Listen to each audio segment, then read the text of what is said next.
আমাদের চিটাগাং এ last match কালকে, আশা করি যে আমরা আমাদের লাস্ট ম্যাচে যেভাবে আমরা উইন হয়েছি টিমের জন্য, আশা করি সামনের ম্যাচটা আমরা এটা কন্টিনিউ রাখবো। এবং অবশ্যই প্রত্যেকটা ম্যাচ অনেক ইম্পর্টেন্ট, কারণ পয়েন্টের খেলা। আশা করছি যে এটা ভালো শেষ করে এখান থেকে আমরা যেতে পারবো।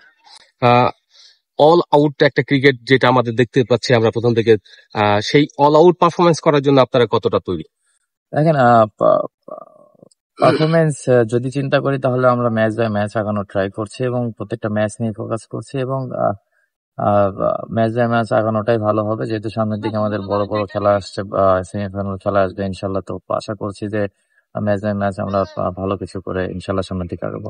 The best team Fortune Barishal, national team বলা যায় অলমোস্ট। আপনারা যারা আছেন ন্যাশনাল টিমে তারাই খেলছেন এখানে।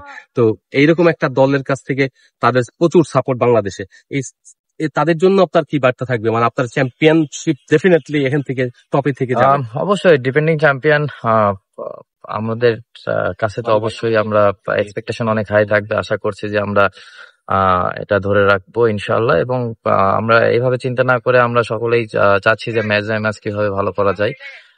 যেদিন আছে আমাদের সামনে সেদিনের জন্য আমরা ভালো করার চেষ্টা করবো। আপনাদের যে বোলিং লাইন, ব্যাটিং লাইন, কোনটাকে আপনার বেশি স্ট্রং দেখতে চান? আমরা অ্যাজ এ টিম হিসেবে আমরা দুটা না, তিনটা ডিপার্টমেন্টে ভালো কিছু করতে চাই। বোলিং, ব্যাটিং, ফিল্ডিং, যত এই তিনটা ইয়ে আছে যেখানে আমাদের ভালো কিছু করার অনেক সুযোগ আছে এখনো।